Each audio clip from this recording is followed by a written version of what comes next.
प्रस्तुत है कृषि एवं किसान कल्याण मंत्रालय भारत सरकार द्वारा प्रायोजित कार्यक्रम किसान की बात।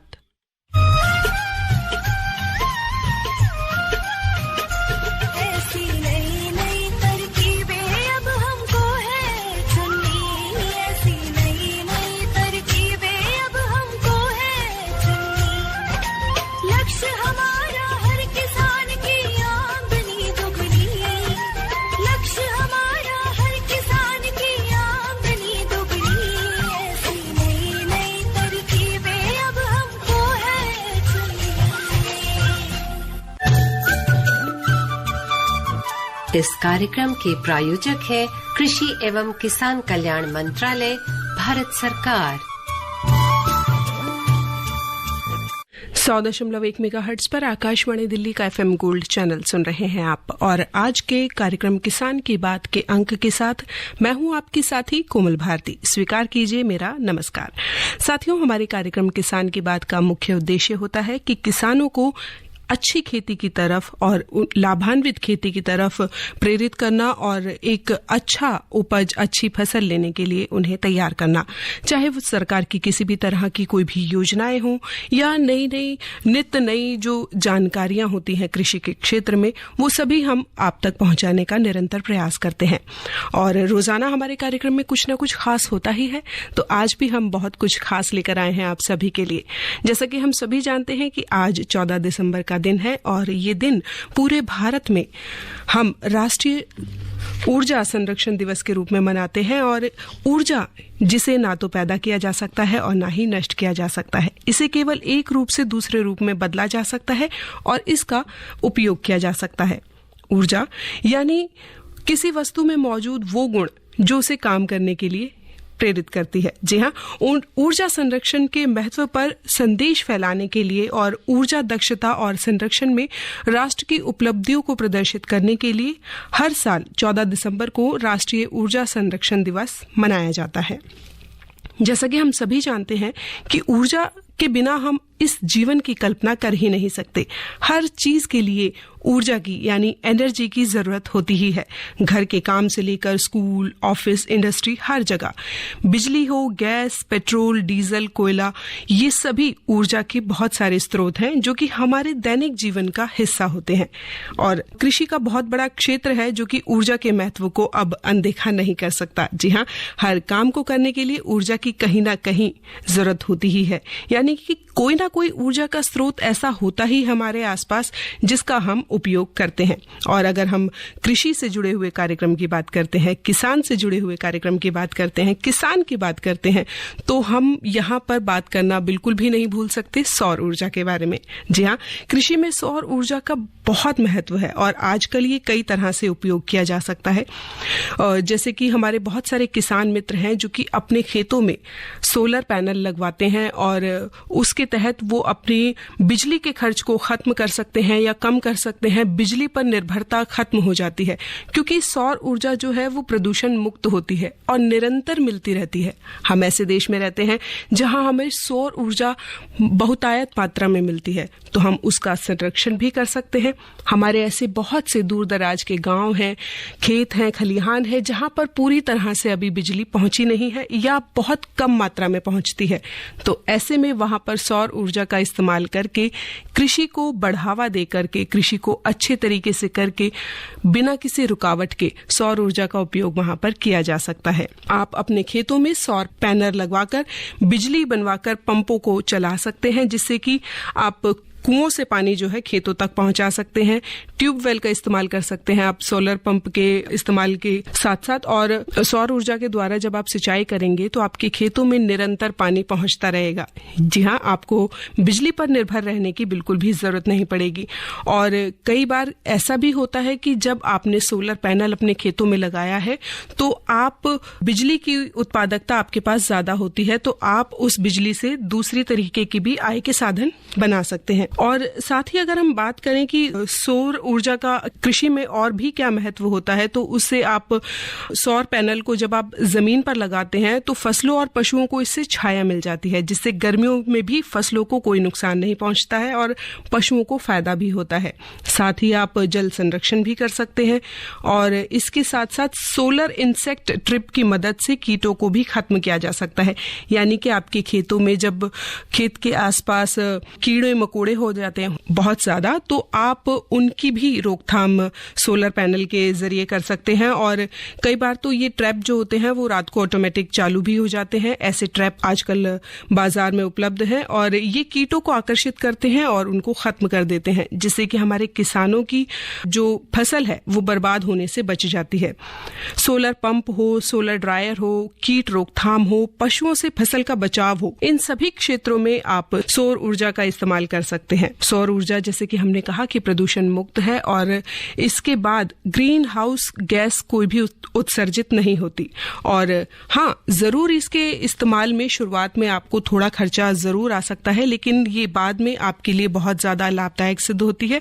लेकिन इसी के लिए सरकार ने सोचा और सरकार ने बनाई कुसुम योजना। जी हाँ, प्रधानमंत्री कुसुम योजना भी सौर ऊर्जा के इस्तेमाल को बढ़ावा देती है और इस योजना के तहत जो है हमारे बहुत सारे किसान भाइयों को काफी हद तक सब्सिडी मिलती है। सौर ऊर्जा पर सब्सिडी केंद्र सरकार और राज्य सरकार दोनों अलग अलग मात्रा में देती है। तो आप जहां पर भी, जिस भी शहर में रहते हैं, देश के किसी भी कोने में रहते हैं, अगर आप सोलर पैनल लगवाना चाहते हैं, सौर ऊर्जा का इस्तेमाल करना चाहते हैं, कुसुम योजना का लाभ लेना चाहते हैं, तो आप निकटतम अधिकारी से संपर्क कर सकते हैं और जान सकते हैं कि आपके राज्य में कितनी सब्सिडी दी जाती है, क्योंकि ये राज्य पर निर्भर करता है कि कौन सा राज्य कितनी सब्सिडी यहाँ पर दे जाता है। डीजल पर निर्भरता बहुत कम हो जाती है और सौर पंपों की स्थापना से डीजल और अन्य पारंपरिक ऊर्जा के स्रोतों पे भी हमारे किसानों की जो निर्भरता है वो लगभग खत्म हो जाती है।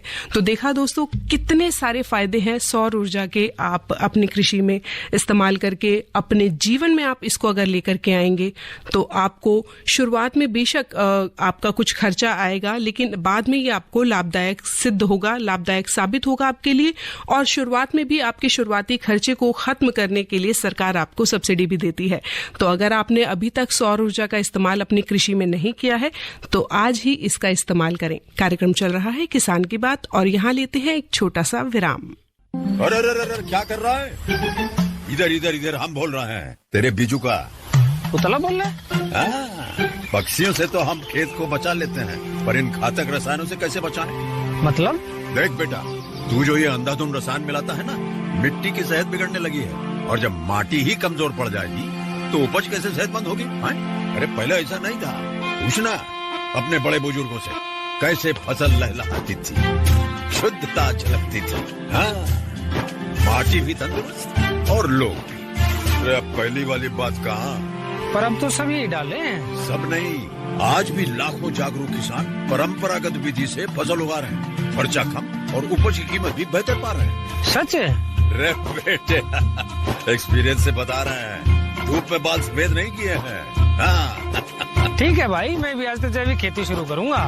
माटी से प्रेम की परंपरा है, परंपरागत खेती। कार्यक्रम चल रहा है किसान की बात। एक बार फिर से स्वागत है आप सभी का इस कार्यक्रम में। और साथियों, हमारे किसान मित्र ऐसे बहुत सारे हैं जो कि अलग अलग तरीके की खेती करते हैं। कोई बाग लगाता है, कोई फसल लगाता है, कोई अनाज लगाता है, कोई दलहनी फसलें लगाता है और साथ ही साथ ऐसे भी बहुत सारे किसान होते हैं जो कि फूलों की खेती करते हैं। लेकिन आजकल औषधीय और सुगंधित पौधों की खेती भी बहुत जोरों पर है और हमारे बहुत सारे किसान मित्र हैं जो इस तरह की खेती करना चाहते हैं।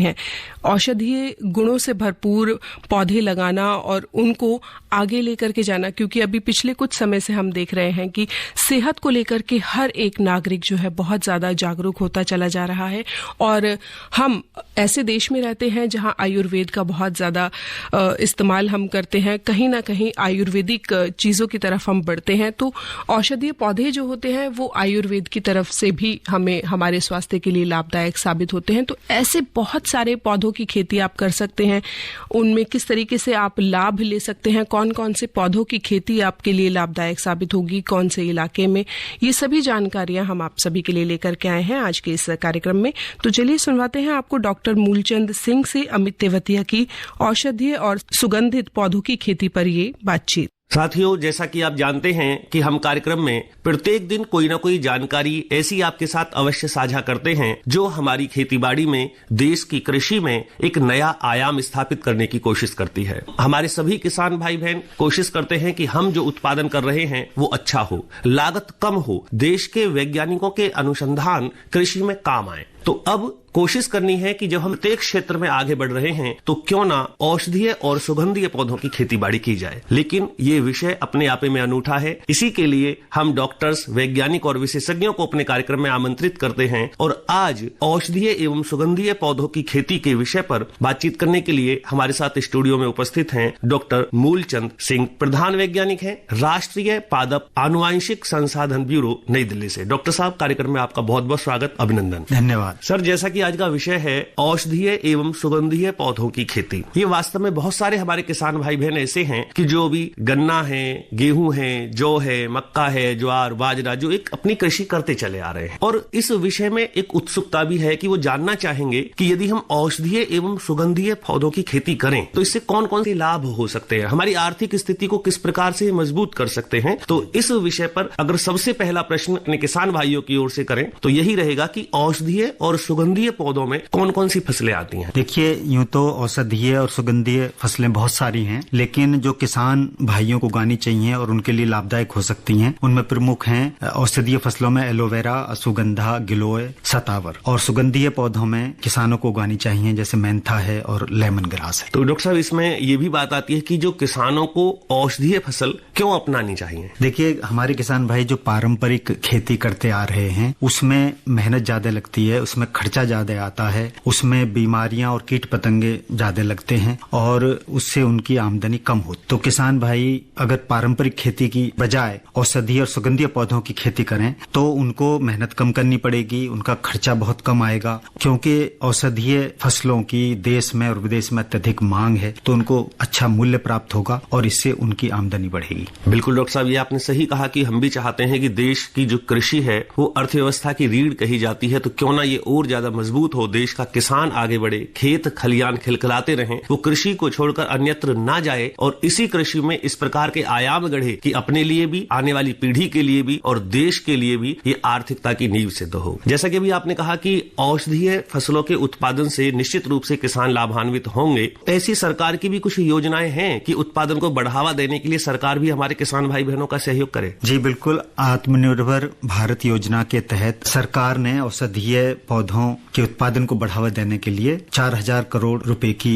एक योजना तय की है। क्योंकि औषधीय फसलों की देश विदेश में अत्यधिक मांग है, तो लगभग 10,000 हेक्टेयर क्षेत्र में औषधीय पौधों का उत्पादन किया जाएगा और इससे हमारे किसानों को लगभग 5,000 करोड़ की अतिरिक्त आमदनी होगी। और इसके अलावा गंगा के किनारे 800 हेक्टेयर क्षेत्र में हर्बल कॉरिडोर बनाया जाएगा, जिससे देश में जन औषधि को बढ़ावा मिलेगा। अब जैसे आपने कहा कि हर्बल कॉरिडोर बनेगा गंगा के किनारे, तो क्या विशेष जगह, विशेष जलवायु, विशेष मिट्टी, इस प्रकार की यदि हम बात करें तो कौन सी ऐसी मिट्टी होगी जिसमें ये औषधीय फसलें और सुगंधीय फसलें खिलखिलाएंगी? देखिए, औषधीय और सुगंधीय फसलों की ये विशेषता होती है कि उनको किसी भी प्रकार की भूमि और किसी भी प्रकार की जलवायु में उगाया जा सकता है। जी, किसान भाइयों के पास जिस भी तरह की, यानी अगर भूमि अम्लीय है या क्षारीय भी है, उसमें भी इनको सफलतापूर्वक उगाया जा सकता है। तो जो किसान भाई औषधीय और सुगंधीय फसलों की खेती करना चाहते हैं, उनके पास किसी भी प्रकार की भूमि है, उनके पास सिंचाई के कम साधन हैं और जलवायु उनके क्षेत्र की जैसी भी है, उसमें फसलों को सफलतापूर्वक उगाया जा सकता है। किसानों को इन्हें अवश्य उगाना चाहिए। डॉक्टर साहब, ये बड़ी अच्छी बात बताई आपने कि प्रत्येक प्रकार की भूमि है या किसी भी प्रकार की जलवायु में हम औषधीय फसलें ले सकते हैं। तो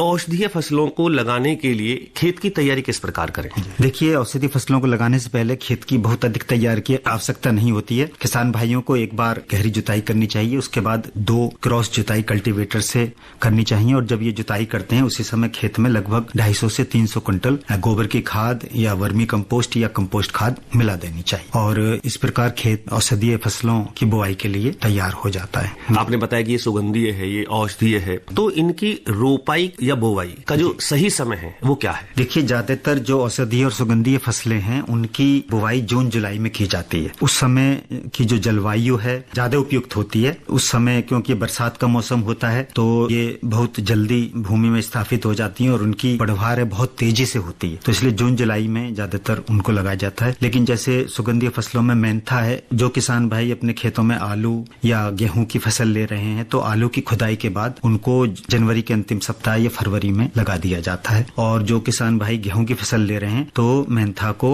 अप्रैल मई के महीने लगाकर 3 कटाइयां ली जा सकती हैं। जी डॉक्टर साहब, अब बात आती है कि जब खेत भी तैयार है और विधि भी हमारे पास है कि किस प्रकार से हमें इनकी रोपाई और बुआई करनी है, औषधीय फसलों में हम ये कहाँ से प्राप्त कर सकते हैं? कुछ औषधीय फसलें ऐसे हैं जिनको हम उगा सकते हैं बीज बोकर, और कुछ औषधीय फसलें ऐसे हैं जिनकी हमें कटिंग लगानी पड़ती है। इसीलिए दोनों प्रकार की बातें कि हम कहाँ से प्राप्त कर सकते हैं, किसानों के लिए सबसे बड़ा यही प्रश्न होता है कि हम कहाँ से लेंगे। तो देखिए, सरकार ने ज्यादातर जिलों में 2 कृषि विज्ञान केंद्र हैं और एक तो जरूर ही है। तो किसान भाई जो औषधीय या सुगंधीय फसलों को उगाने की योजना बना रहे हैं उन्हें अपने जिले के कृषि विज्ञान केंद्र पर जाना चाहिए। वहाँ पर सभी विशेषज्ञ उपलब्ध हैं और वो सभी प्रकार की जानकारी उनको देंगे। इसके अलावा उन्हें विभिन्न सुगंधीय और औषधीय फसलों के बीज और उनकी कटिंग भी प्राप्त हो जाएगी। यदि उनको कृषि विज्ञान केंद्र से सब प्राप्त नहीं होता है तो 2 अनुसंधान संस्थान, एक सिमैप है लखनऊ में और एक आनंद में है जो भारतीय कृषि अनुसंधान परिषद का अनुसंधान संस्थान है। तो किसान भाई वहां से उनको फोन करके या उनको मेल करके, और जो उनके नजदीक में रहते हैं वो वहां व्यक्तिगत रूप से जाकर ये सारी इंफॉर्मेशन प्राप्त कर सकते हैं और जो बीज सामग्री है वो भी उनको मिल जाएगी। डॉक्टर साहब, हम कभी भी जीवन में कोई नया कार्य करते हैं तो एक डर बना रहता है कि ये सफल होंगे या असफल होंगे। अभी जब हमारे किसान भाई बहन जो खेती बाड़ी कर रहे हैं उसे छोड़कर और औषधीय पौधों को लगाना चाहते हैं तो सबसे पहले तो कोशिश करनी चाहिए कि छोटे क्षेत्र पर लगा करके देख। फिर भी सरकार की ओर से और वैज्ञानिक काम करते हैं, स्थान स्थान पर कृषि प्रदर्शनियां होती हैं, मेले लगते हैं, तो क्या किसी प्रशिक्षण की भी व्यवस्था किसान भाइयों के लिए है कि आप इनको औषधीय या सुगंधीय पौधों को लगाना चाहते हैं तो उसकी ट्रेनिंग कहीं से मिल सकती है? किसान भाई कृषि विज्ञान केंद्र में जाएं, वो नियमित रूप से प्रशिक्षण करते रहते हैं, तो किसान भाई वहां से प्रशिक्षण ले सकते हैं। या किसान भाई लखनऊ सिमैप से या गुजरात में जाकर भी प्रशिक्षण ले सकते हैं। इसके अलावा नेशनल मेडिसिनल प्लांट बोर्ड है जो दिल्ली में है, तो किसान भाई उनसे संपर्क कर सकते हैं, वो सभी प्रकार की जानकारी उनको देंगे। और इसके अलावा औषधीय और सुगंधीय फसलों की खेती के लिए जो नेशनल आयुष मिशन है उसके अंदर सरकार उनको 30% का अनुदान भी देती है। तो इसलिए जो भी किसान भाई औषधीय और सुगंधीय फसलों की खेती करना चाहते हैं वो वहां से संपर्क करें, और जब वो खेती करेंगे तो उनको 30% का अनुदान दिया जाएगा, उसका भी लाभ उठाएं। बिल्कुल। और जब बात आती है कि जब औषधीय फसलों की हम खेती बाड़ी करते हैं तो इनमें हम जो उर्वरक या खाद का प्रयोग करते हैं कितनी मात्रा में खाद डालना चाहिए और कौन कौन से खाद है जिसका प्रयोग हमें इन फसलों में करना चाहिए? देखिए, तो इनके लिए कोई खाद जैसे मैंने बताया कि 250 से 300 क्विंटल पर हेक्टेयर गोबर की खाद, वर्मी कंपोस्ट या कंपोस्ट खाद जुताई के समय खेत में मिला देनी चाहिए। इसके अलावा कोई उर्वरक की जरूरत नहीं होती है और खेत में जो रेजिडुअल उर्वरा शक्ति है उसी पर इसको उगाया जाता है। और मैं यहाँ पर यह भी बताना चाहूंगा कि जो उर्वरक हैं अगर किसान भाई उसको डालते हैं तो इनकी क्वालिटी पर कोई प्रभाव नहीं पड़ता, क्योंकि जो हमारे पौधे हैं वो अमोनियम या नाइट्रेट की फॉर्म में नाइट्रोजन को लेते हैं। तो वो नाइट्रोजन गोबर की खाद के द्वारा दी जाए या उर्वरक के द्वारा दी जाए तो उसी फॉर्म में लेते हैं। तो इसलिए किसान भाई जिनकी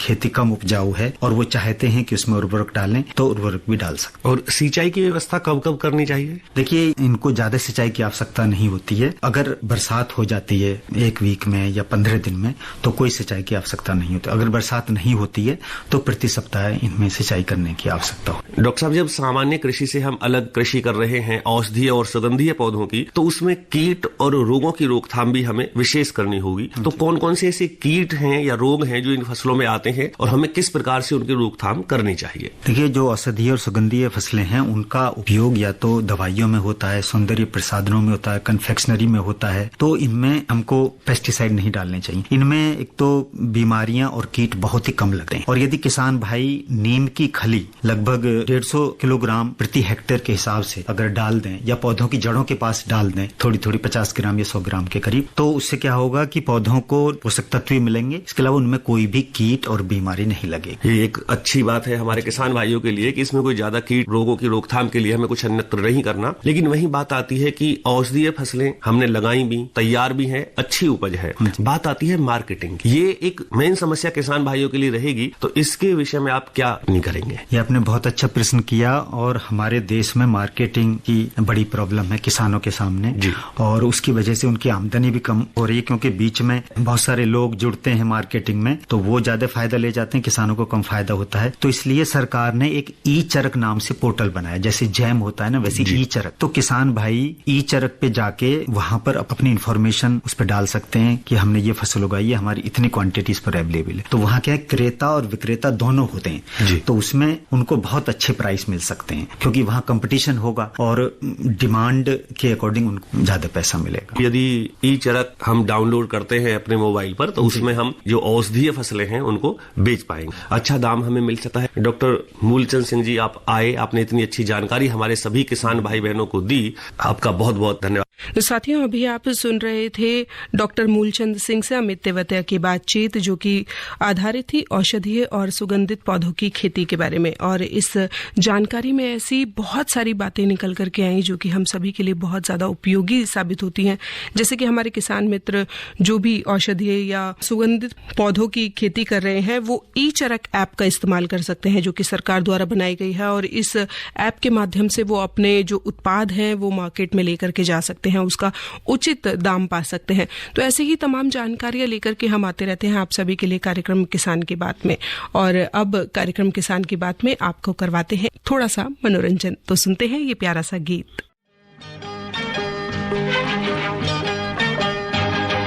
मैंने कहा फूलों से, मैंने कहा फूलों से हंसो तो खिलखिला के हंस दिए। और ये कहा जीवन है भाई मेरे भाई हंसने के लिए। हो मैंने कहा फूलों से हंसो तो खिलखिला के हंस दिए। और ये कहा जीवन है भाई मेरे भाई हंसने के लिए, हंसने के लिए। मैंने कहा फूलों से हंसो तो वो खिलखिला कर हंस दिए।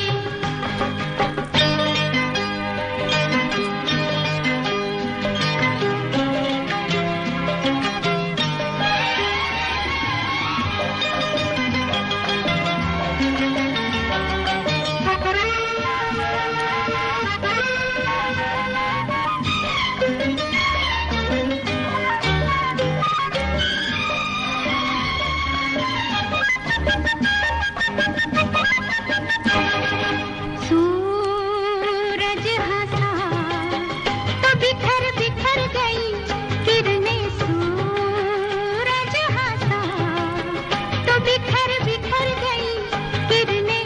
सूरज हंसा रे किरण किरण चुन कर धरती सज के सुनहरी बन गई। मैंने कहा तो मैंने कहा सपनों से सजो तो वो मुस्कुरा के सज गए। और ये कहा जीवन है भाई मेरे भाई सजने के लिए, सजने के लिए। मैंने कहा फूलों से हंसो तो वो खिलखिला कर हंस दिए।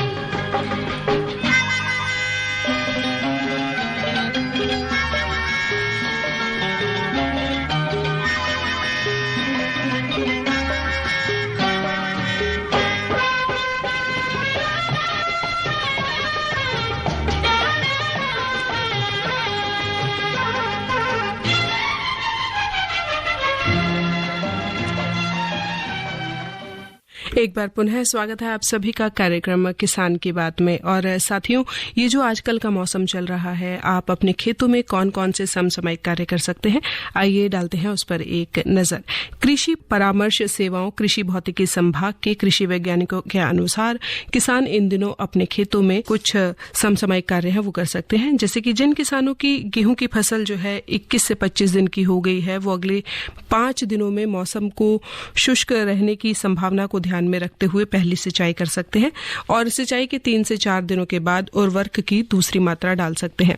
तापमान को ध्यान में रखते हुए किसान मित्रों को पिछेती गेहूं की बुआई जल्द से जल्द खत्म करने के लिए सलाह दी जाती है। जिन किसान भाइयों ने सरसों की फसल को देर से बोया है, यानी कि पिछेती सरसों की फसल लगाई है, वो फसल में विरलीकरण और खरपतवार नियंत्रण का काम कर सकते हैं और औसत तापमान में कमी को मद्देनजर में रखते हुए सरसों की फसल में सफेद रतुआ रोग की नियमित रूप से निगरानी कर सकते हैं। इस मौसम में तैयार खेतों में प्याज की रोपाई से पहले अच्छी से सड़ी हुई गोबर की खाद और पोटाश उर्वरक का आप उपयोग जरूर करें। हवा में नमी को ध्यान में रखते हुए आलू और टमाटर में झुलसा रोग आने की संभावना है, तो जिन किसान भाइयों ने आलू और टमाटर की फसल लगाई हुई है वो इस बात का ध्यान रखें कि इस समय उनमें झुलसा रोग आने की संभावनाएं ज्यादा हैं, इसलिए फसल की नियमित रूप से निगरानी करते रहें और अगर कोई भी लक्षण दिखाई देता है तो उस पर डाइथिन M45 2.0 प्रति ग्राम प्रति लीटर में मिलाकर छिड़काव कर सकते हैं। जिन किसानों की टमाटर, फूल गोभी, बंद गोभी और ब्रोकली की पौधशाला तैयार हो गई है, वो मौसम को ध्यान में रखते हुए पौधों की रुपाई कर सकते हैं। इस मौसम में मिलीबग के बच्चे जमीन से निकलकर आम के तनों पर चढ़ जाते हैं और इसको रोकने के लिए किसानों को ये सलाह दी जाती है कि जमीन से आधा मीटर ऊंचाई पर आम के तनों के चारों तरफ 25 से 30 सेंटीमीटर चौड़ी अल्काथिन की पट्टी वो लपेट सकते हैं, जिससे कि पेड़ों में मिलीबग के बच्चे जो हैं वो ना चढ़ पाएं। और इसके साथ साथ तने के आसपास मिट्टी की खुदाई कर सकते हैं, जिससे कि जो भी अंडे होंगे वो नष्ट हो जाएंगे। किसानों को ये भी सलाह दी जाती है कि जिन किसानों की धान की फसल के अवशेष अभी भी खेतों में पड़े हुए हैं वो उनको ना जलाएं, क्योंकि इससे वातावरण में प्रदूषण फैलता है और जिससे स्वास्थ्य संबंधी बहुत सारी बीमारियां बढ़ जाती हैं। इससे उत्पन्न धुएं के कारण सूर्य की किरणें फसलों तक कम पहुंच पाती हैं और इससे फसलों में नुकसान ज्यादा होता है। इसलिए फसलों की उत्पादकता और गुणवत्ता प्रभावित ना हो, इसके लिए किसानों को ये सलाह भी दी जाती है कि धान के बचे हुए अवशेष, जिसे हम पराली के नाम से भी जानते हैं, उसको जमीन में मिला दें और इससे जो हमारी मिट्टी की जो उर्वरता क्षमता है वो बढ़ती है और साथ ही साथ ये पलवार का काम भी करती है, जिससे हमारी मिट्टी में नमी बनी रहती है। नमी में मृदा बची रहती है और धान के अवशेषों को अगर आप सड़ाना चाहते हैं तो इसके लिए पूसा डीकम्पोजर कैप्सूल का उपयोग प्रति हेक्टेयर आप 4 कैप्सूल का इस्तेमाल करें और पूसा डीकम्पोजर कैप्सूल का इस्तेमाल करने से आपकी पराली जो है वो आपके खेतों में मिल जाएगी और आपको उसको जलाने की जरूरत बिल्कुल भी नहीं पड़ेगी। कार्यक्रम चल रहा है किसान की बात और कार्यक्रम में हम आप सभी के लिए जानकारी रोजाना लेकर के आते ही रहते हैं और लेकिन आप सभी की प्रतिक्रियाओं का भी हमें इंतजार रहता है।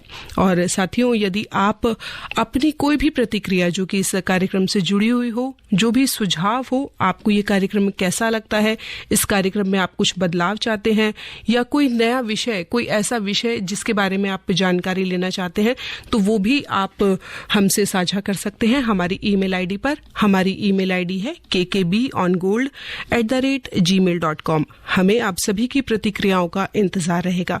और इसी के साथ हमारे आज के इस कार्यक्रम किसान की बात का समय यहीं पर समाप्त होता है। आपसे फिर बहुत जल्द मुलाकात होगी, इस उम्मीद के साथ और इसी वादे के साथ आज के इस कार्यक्रम से मुझे यानी कोमल को दीजिए इजाजत। इस कार्यक्रम के प्रस्तुतकर्ता शिवनंदन लाल। इस कार्यक्रम के प्रायोजक थे कृषि एवं किसान कल्याण मंत्रालय, भारत सरकार।